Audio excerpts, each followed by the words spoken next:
This program is rated PG. It contains themes and scenes which may not be suitable for very young audiences. Parental guidance is advised.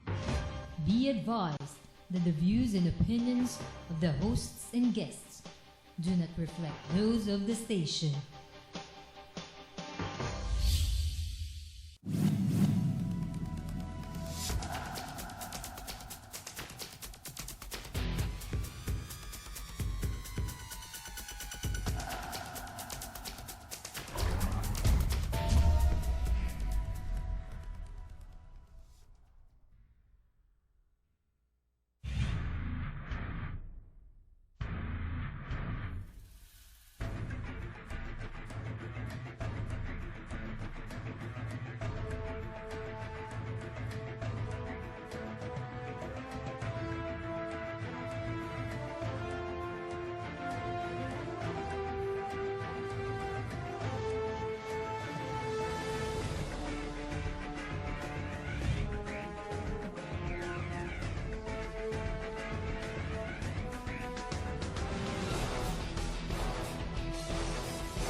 Welcome to Usapang Bayan. Ako po si George Chua, kasama ang aking co-host na si Rich Marquez. Pag-uusapan po natin ang mga mahahalagang pangyayari at issue na kinakaharap ng ating bayan. Mga kasama po natin sa gabing ito para pag-usapan ang Philippine motoring industry, Manila Times motoring editor, Mr. Ben Kritz. Good evening, sir. All right. Welcome to the show, Ben. And maybe before we start, I'd like to say that Ben is one of the few people, actually the only person I've met who's actually driven in the Le Mans. Yes. So, please, Ben, why don't you start by telling us, you know, how you got involved in the motoring industry and your background? Well, I started out the same way a lot of other people did. I needed a part-time job and started off at the very bottom, driving a parts truck, delivering parts, and I learned how to sell the parts, and eventually worked my way up and found myself in the motorsport section of it. Most of my career was with BMW in after sales, which is parts and service, and I was with BMW for longer than I care to remember. So how did you come about to be here in the Philippines? Also, the same way a lot of other people have done that. I met my wife online and decided that the tropics sounded like a lot better idea than what I was doing, so I came here, and I've been here ever since, about 12 years now. As a motorcycle enthusiast as well, sir, what can you advise our fellow citizens who are using this as a mode of transportation, especially that a huge number of vehicular accidents involve motorcycles? Motorcycles are, they're a mixed blessing for the Philippines. They're a great idea. Economy-wise, environment-wise, with your traffic congestion, it's a really good idea. But please, folks, follow the traffic rules. I don't know if you're aware of this, but I believe that the statistics show that more vehicle pedestrian accidents are caused by motorcycles than anything else. A motorcycle is not a go-anywhere vehicle, and really. If people would just be a little more mindful of their surroundings, the traffic around them, the people around them, and follow the rules, everybody would be a lot better off, including the motorcyclists, because there is a very small margin of error there. You mess it up, and you can get pretty badly hurt. Well, Ben, but I think what you're really saying is that the motorcycle itself, riding a motorcycle itself, is regardless of where you are, tends to have a higher rate of accidents. Yeah, it's just the simple mechanics. You're more exposed. You're smaller. 2 wheels. 2 wheels instead of 4, and unfortunately, people who a lot of motorcycle riders, of course, are very good riders and are properly trained. A lot of them aren't, and they're all on the road together, and that can sometimes lead to problems. With that being said, sir, would you still recommend the use of motorcycle as a mode for transportation? I think that they need to be. I think that they need to be better controlled.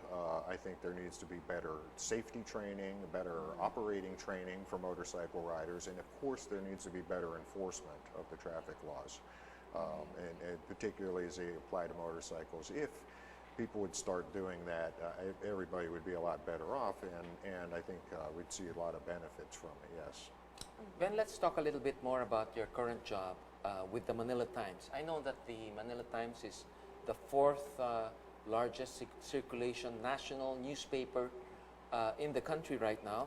That's and right. you're the motoring editor of the Fast Times. Yes, right. What is the rating of Fast Times, and what's the direction and thrust of the Fast Times in as far as how you want to take it is concerned? Well, what we're really interested in, of course, we're interested in all things automotive, but what we are trying to focus on is really the higher end market. Things like what I was doing at BMW. I thought you were going to say like the shirt you're wearing. I have a reason for wearing this shirt today. I was visiting some friends at Ferrari earlier today, and so I was being a good guest. We are very interested in the higher end of the automotive market, not only because, of course, that's a bigger piece of the whole industry's economy, but really a lot of the technical advances and the environmental breakthroughs are coming out of the higher end manufacturers. Development work in engineering and in fuels and engines and things like that is coming from the higher end of the market, and then these things filter down to manufacturers like Toyota and Mitsubishi and Honda, you know, to where they find themselves in the mass market. And frankly, if I could be a little vain about it, cars like BMW and Mercedes and Volvo, Jaguar, they're beautiful. They're wonderful machines, and you know that's very interesting to us. So we focus on that. Of course, we do take a great interest in anything else going on in the market, particularly as it affects Filipino drivers and our environment here. Well, I can attest to that, and I'd like to thank you for your write-up about our, on the bike side, the cab and chassis, that's in the 1 to 1.5 ton Euro 4 category. So thank you very much for that write-up. Well, that's that particular vehicle deserved it. Oh, thank you. Yeah, you will find that we're pretty tough customers. My assistant Conrad Carino and I, between the two of us, we have a lot of experience, and we know how vehicles should be put together. And if it's a good vehicle, we'll be happy to tell people that. Good. Well, sir, you've mentioned about safety earlier. In your opinion, how can we improve road safety here in the Philippines? I think the biggest factor in that is consistent enforcement. You have plenty of rules. They just need to be followed properly, and that starts with the authorities. I think. Also, I think driver training in general could be improved. And I will say this: although the congestion and the general talent of Filipino drivers seems to be terrible, this is really not the worst country I've ever been to in that regard. It's not fun, but try visiting India sometime. I've been there, and I can attest to that. Yeah. There are places that actually have it a lot worse than the Philippines. So, you know, with a little bit of work, things could get a lot better here. Can you give us a little more thoughts about what your views are about our traffic situation, what suggestions you think we should be doing to alleviate the traffic problems that we have. Yeah. How much time do we have? Give it a go. You want to hear some suggestions? I think that the biggest problem of the government, and I'm not picking on our current government necessarily, because this has been a problem for many years. I think a lot more attention and a lot more investment needs to be made in public transportation.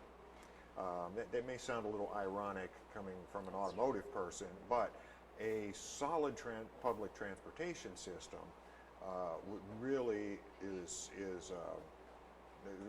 what you need, because then what will happen is you'll take many of these buses, jeepneys, tricycles, taxis, Uber, all of these road-based transport systems. You'll remove a lot of that from the roads. At least organize what's on the road. Build more trains.